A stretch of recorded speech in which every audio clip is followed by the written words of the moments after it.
Hello students, welcome to zoology class. Hope all of you are fine. Today in continuation to my presentations on origin of life, it is my second presentation and today's presentation is on evidences for evolution. So you know that first of all the universe originated. Then after the origin of the universe, earth was formed, and when earth was formed there was origin of life, and from simple life to complex forms they are formed during the time period. So today's topic is evidences for evolution.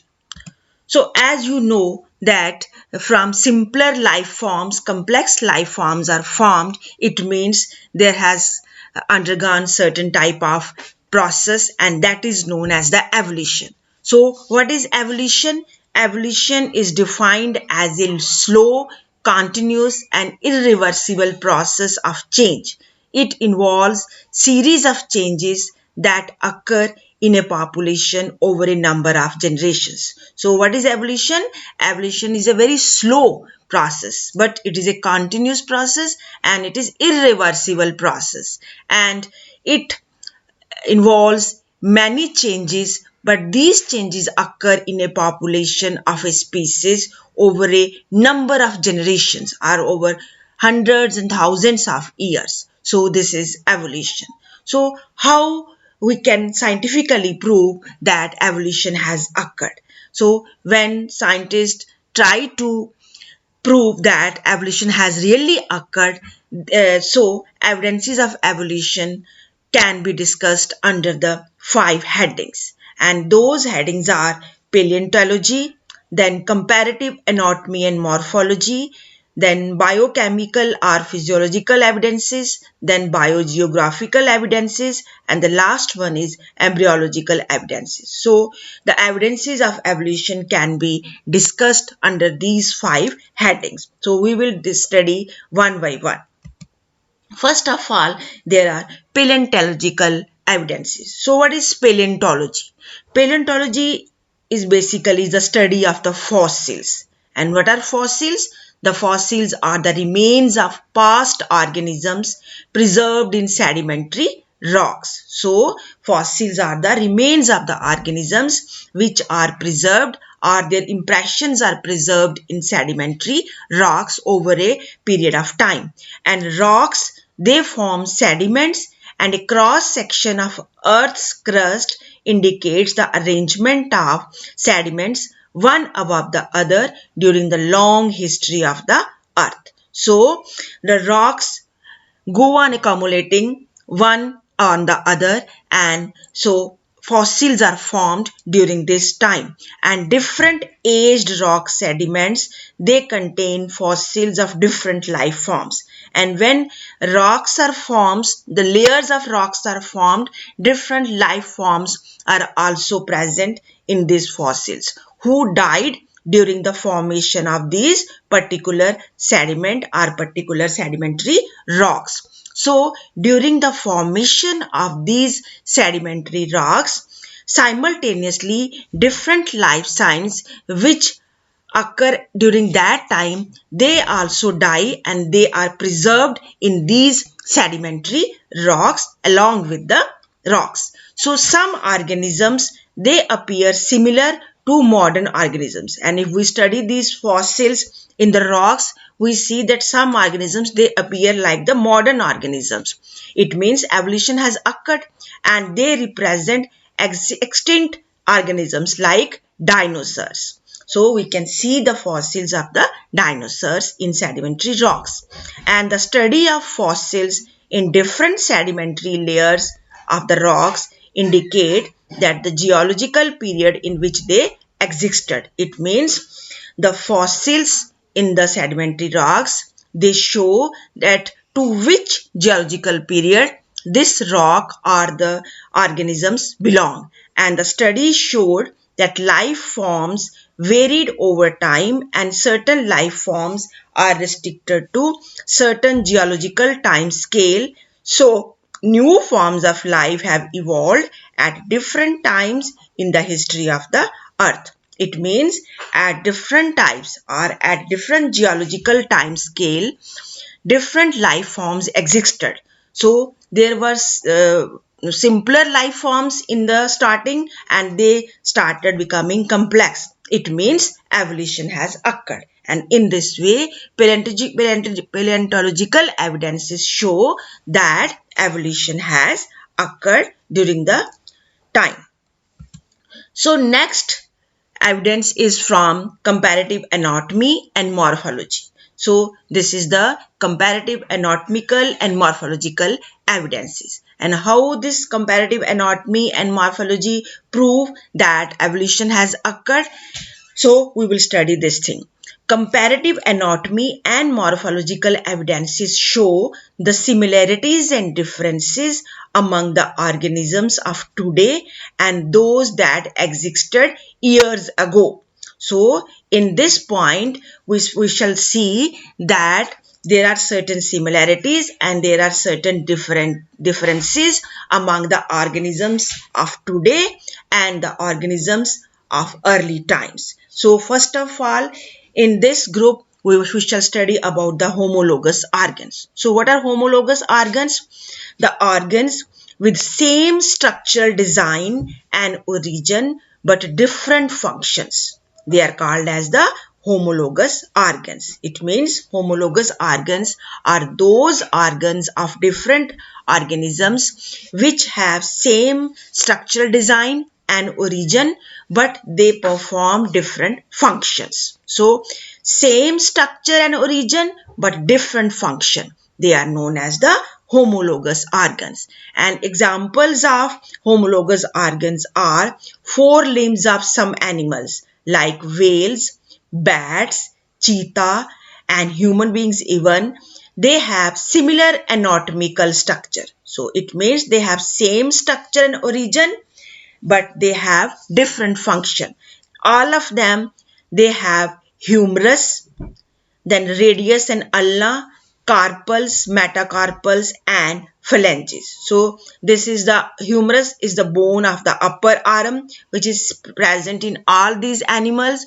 Then radius and ulna are the bones of the lower arm. Then carpals, then metacarpals of the hand and then phalanges of the hand. So these are the different bones of the upper limb and they have shown their presence in the forelimb of whales, bats, cheetah and human beings. So it means all of them have same structure and origin but they perform different functions. You know that in whales the forelimb has different function, in bats it has different function and in cheetah and human beings it has different function to perform but they have same structure and origin.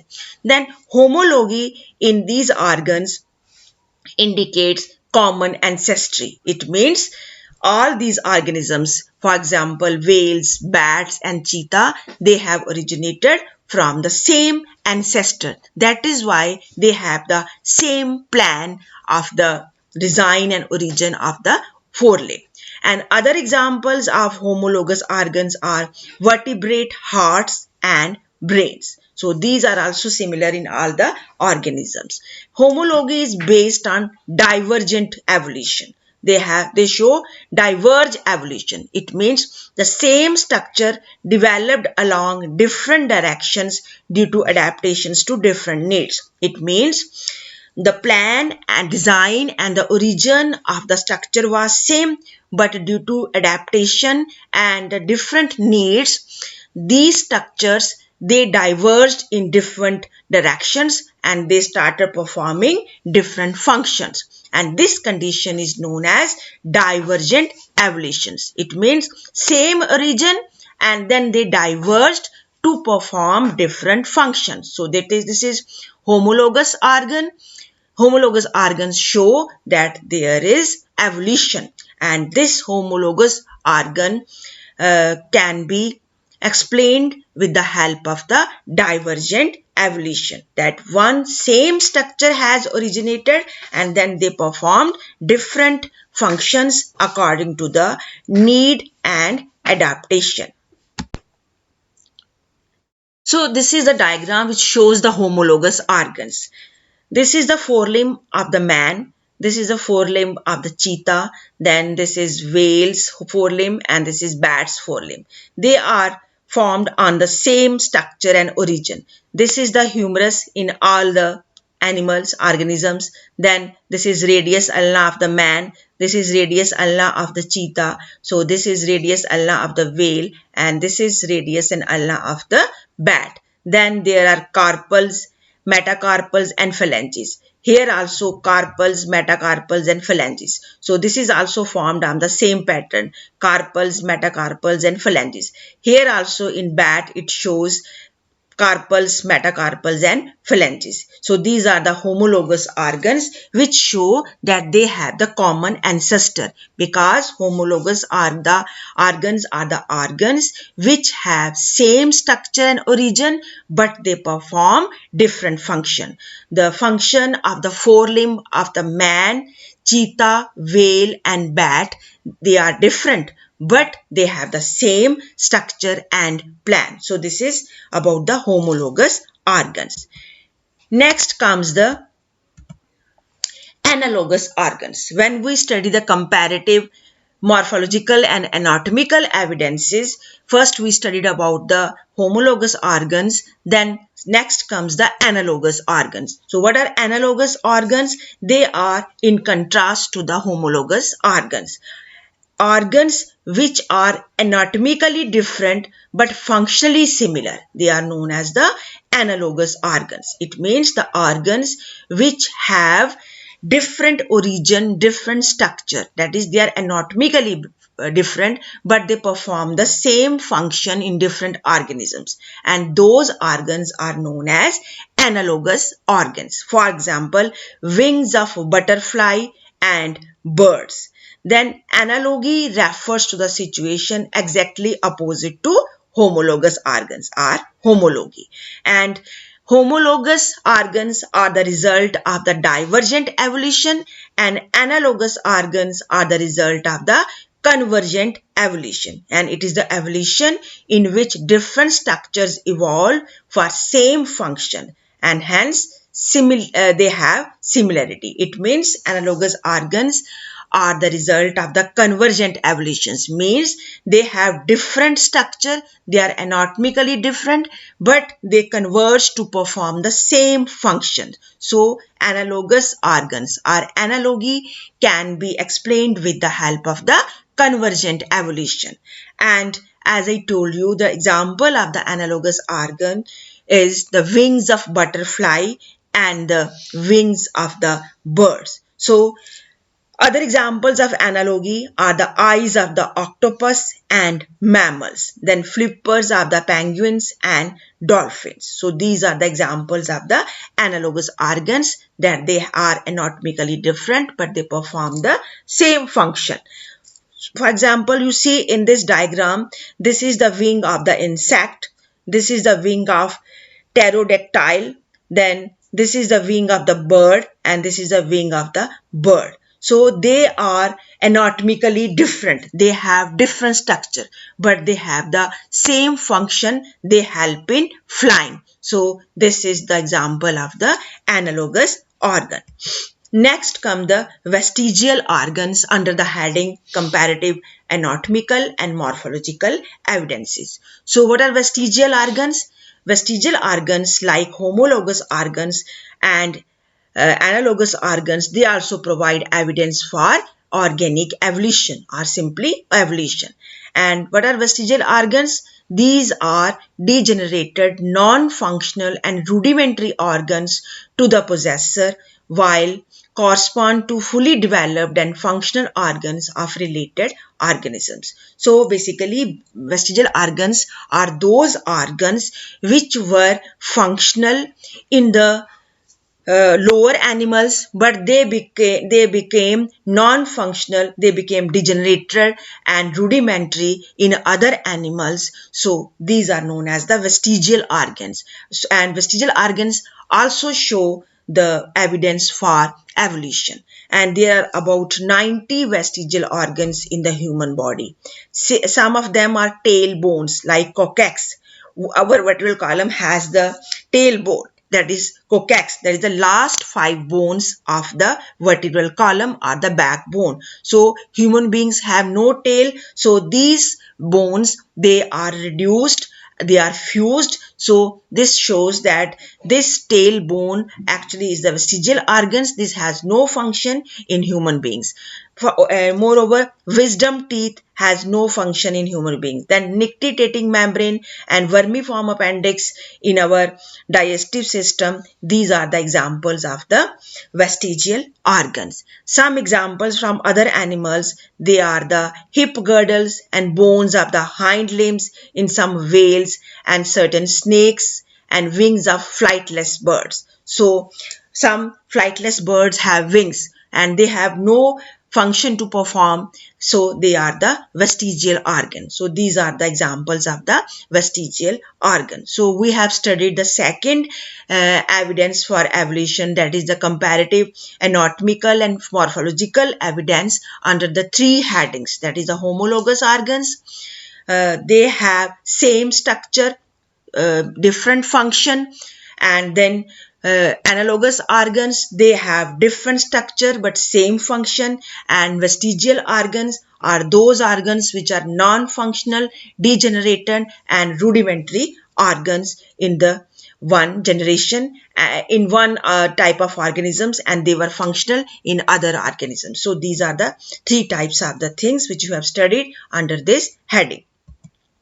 Next, that is the third evidence is from biochemical.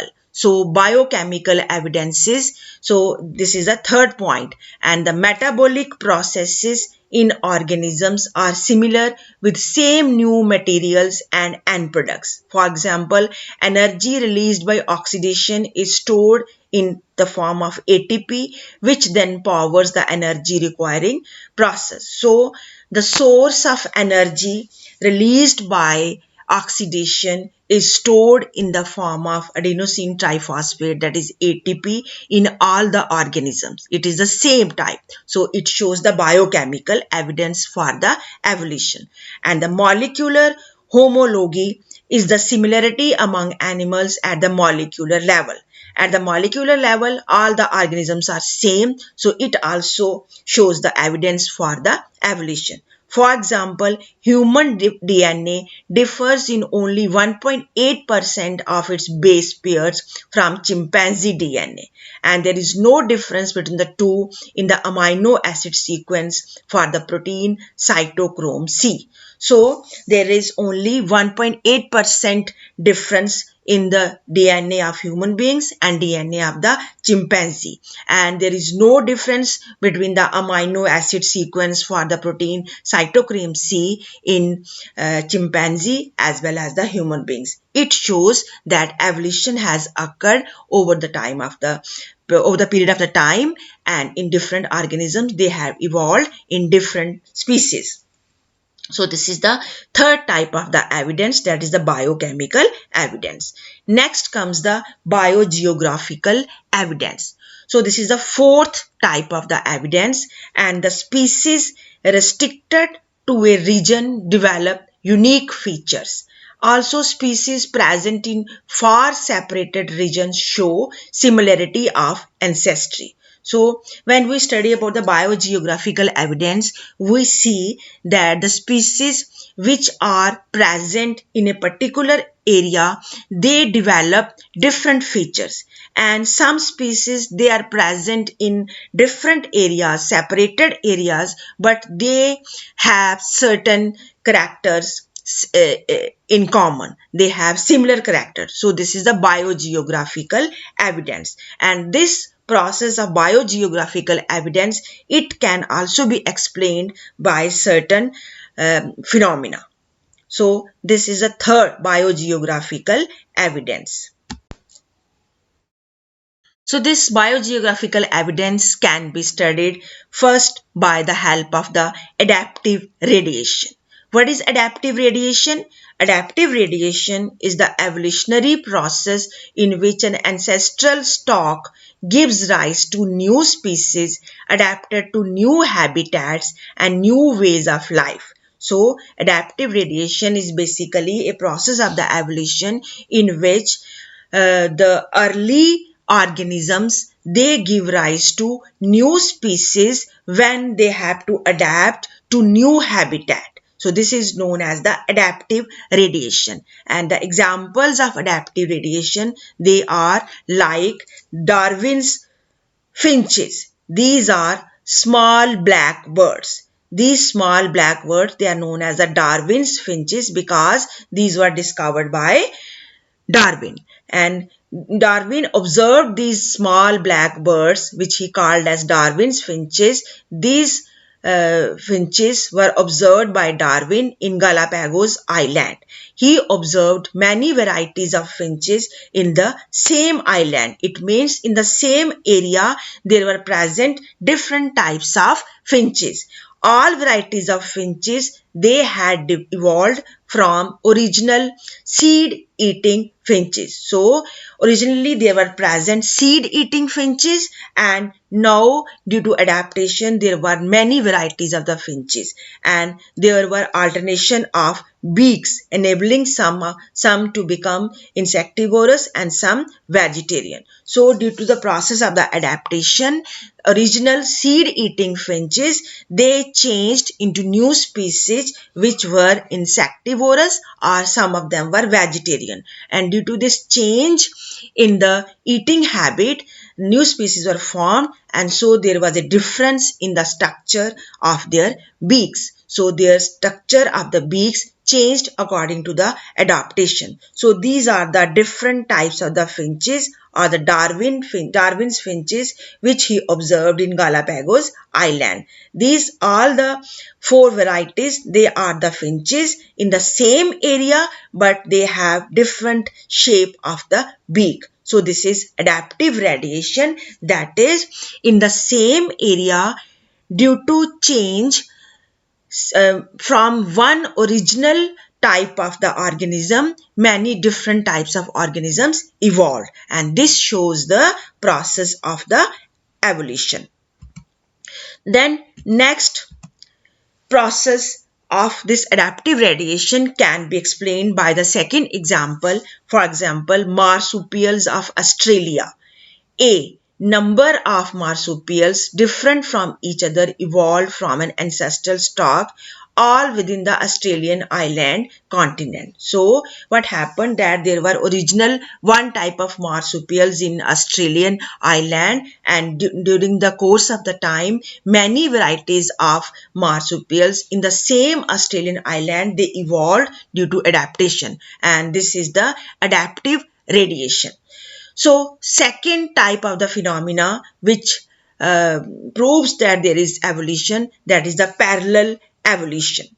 It is the evolution which refers to independent development of similar characters in two animal groups of common ancestry living in similar habitats of different continents. So examples of marsupial mammals in Australia show parallel evolution as they have evolved from placental mammals. All these closely resemble and look similar to the corresponding marsupial. So this is the parallel evolution which refers to the independent development of similar characters in two animal groups of common ancestry which are living in similar habitats of different continents. So this is a parallel evolution.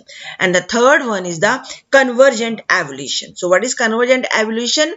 It is the development of similar adaptive functional structures in unrelated group of organisms. So convergent evolution is the development of same functional structures in unrelated organisms. For example, wings of insect, bird, and bat. This is the convergent evolution, as I have already told you. Then spiny anteater and scaly anteater, they belong to different orders of class Mammalia, and they have acquired similar adaptations for food. For example, leg ants, termites, and insects. So these are the examples of the convergent evolution.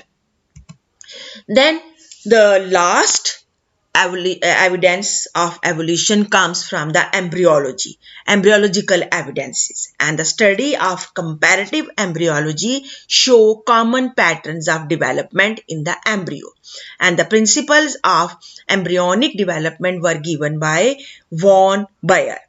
Ernest Haeckel propounded the theory of recapitulation or biogenetic law, which states that an individual organism in its development, that is the ontogeny, tends to repeat the stages passed through by its ancestor, that is the phylogeny. So it means ontogeny recapitulates phylogeny. It means, what is ontogeny? Ontogeny is the individual organism in its development. And what is phylogeny? That is the different stages which are passed through by its ancestors. So all the organisms, when they are undergoing development, they show certain structures during the process of development which were present in their ancestors. And this theory of recapitulation or biogenetic law, which was propounded by Ernest Haeckel, so it shows ontogeny recapitulates phylogeny. That is, when the organisms develop, they show the characters of their ancestor during the process of the development. This means that the life history of an animal reflects the evolutionary history. So during the development, animal shows the structures of its ancestors. For example, during the life history, frogs tadpole larva resembles fishes. It means frog is developed from the lower animals, that is the fishes, the ancestors of the amphibia. Frog belongs to class amphibia, and fishes, they belong to class Pisces, and frogs, they are developed from fishes. So frogs tadpole larva is like the fish. So this shows the embryological evidence for the evolution. Then the presence of gill clefts in all vertebrate embryos, including human beings, provide a strong evidence in support of the organic evolution. So all the embryos of different organisms, they show gill clefts during their process of development, including human beings. Also, the embryo of the human beings during the process of development shows gill cleft, and so this is a strong evidence for the evolution.